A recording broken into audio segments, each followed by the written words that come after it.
I will just introduce him to the audience, though he doesn't need any introduction.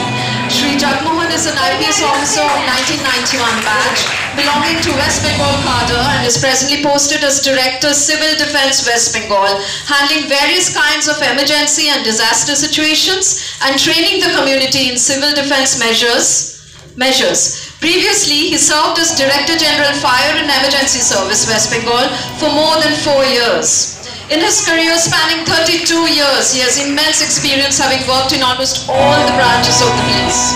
Mr. Mohan has undertaken challenging professional assignments like handling of Naxal problem in Jongal Mahal, operations against terrorists in Jammu and Kashmir with the prestigious Intelligence Bureau, Ministry of Home Affairs, Government of India, controlling mass movement of Greater Cooch Behar People's Association in North Bengal, problem in Darjeeling Hills, militant activities of Kamtapur Liberation Organization KLO, and handling of political violence during the year 2009 to 2011 when West Bengal underwent unprecedented political violence. He was appointed by the government as Additional Director General of Police, Law and Order and Nodal Officer of the State Police in the Assembly election held in May 2021. In the year 2009, the Government of India conferred on Shri Jag Mohan the Indian Police Medal for Meritorious Service in recognition of his outstanding service to the community.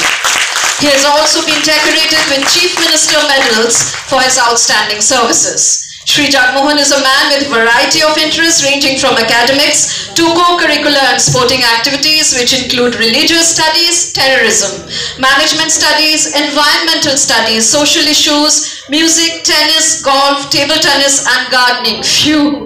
On personal level, he is a light-hearted, warm and lively person. He has previously spoken on various subjects of professional and contemporary interests and is a firm believer in a strong police-community relations and the rule of law. Sir, over to you. On the dais, ladies and gentlemen. First of all, I compliment the organizing clubs for this wonderful evening. President Vivek Kundu in particular, who is the host of today's program, along with other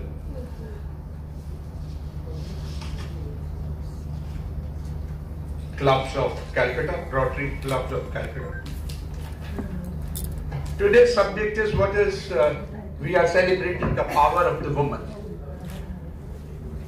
Now, the first and foremost, I'll make few points. In fact, it's very difficult to speak on such a subject.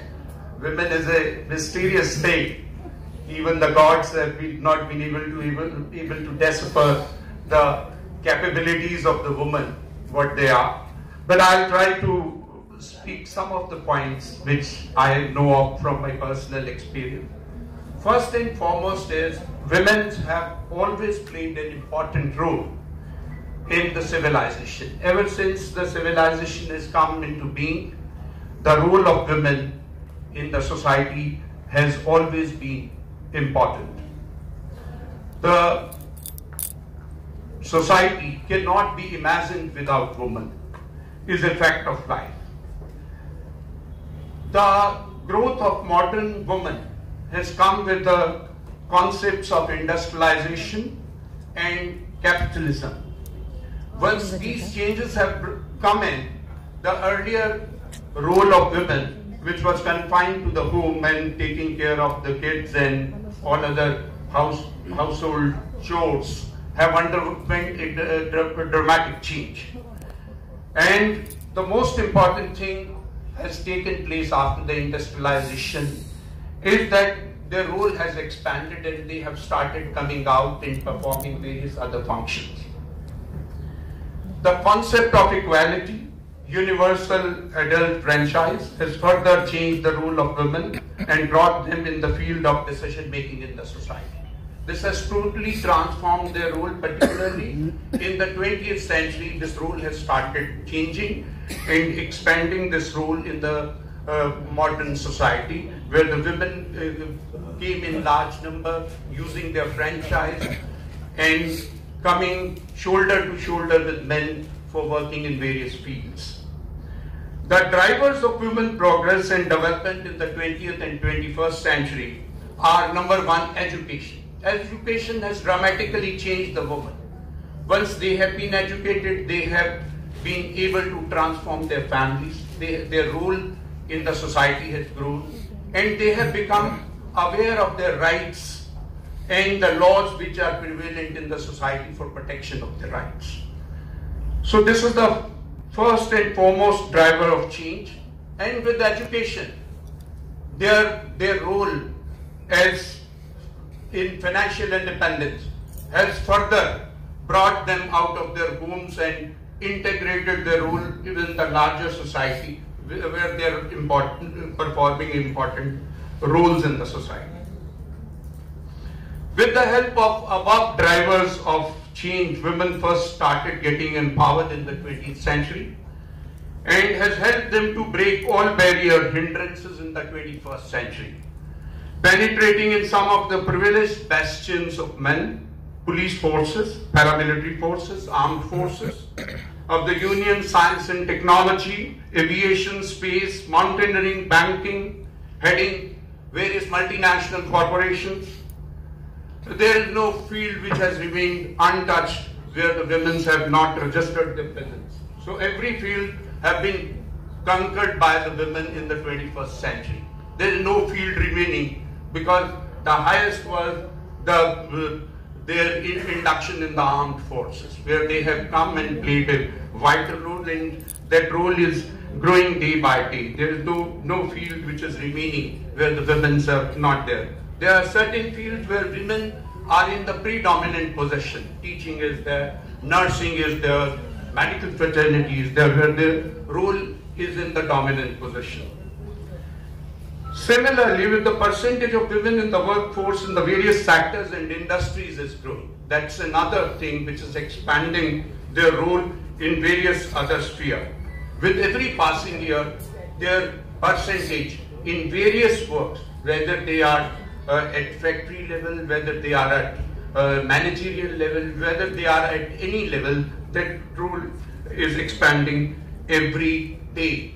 And I have no doubt in saying this thing, that 21st century is the century of women, where they are going to realize their full potential in the 21st century. There is not going to be any field where this equality is not going to be there, and they are not going to conquer any field which may be there to be conquered by them.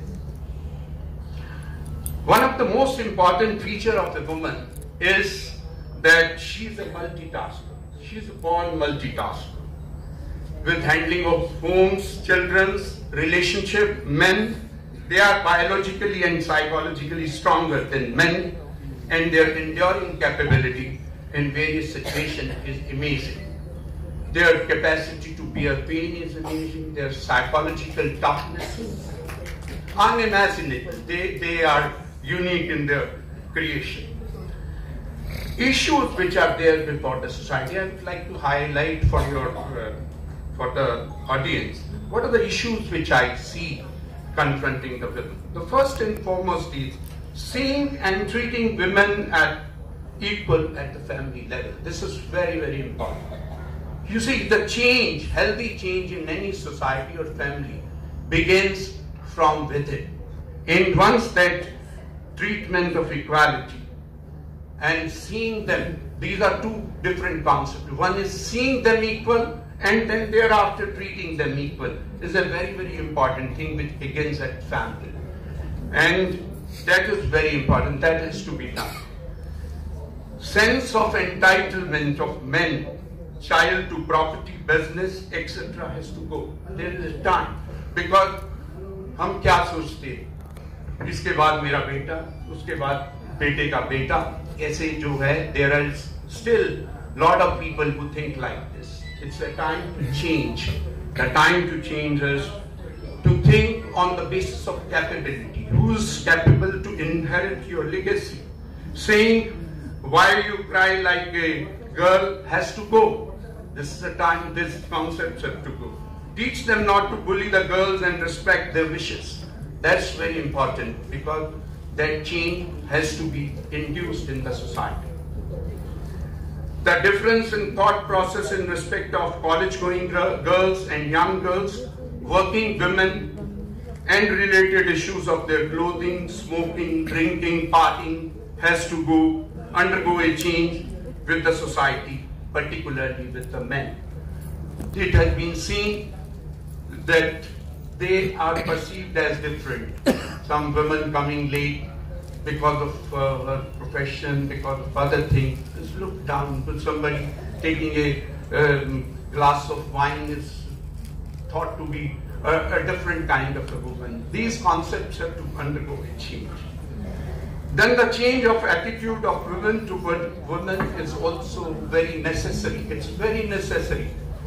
How you handle your bahus and betis at home.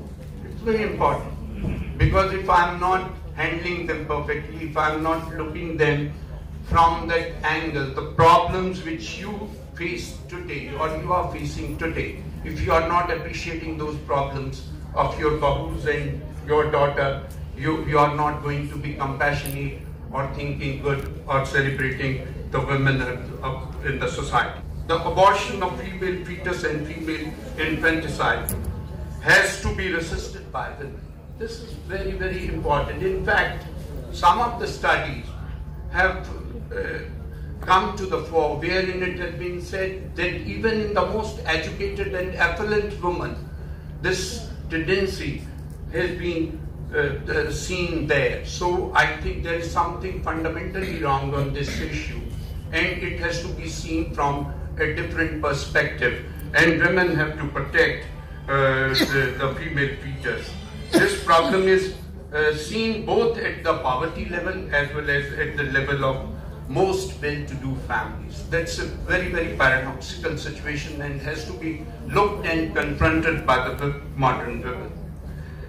In the last, I would say the greatness of women lies in the fact that a woman, despite all her virtues, is ready to accept that role in the family and that to follow the family norms and traditions. With these words and thoughts, I thank you all for your patient hearing. Thank you.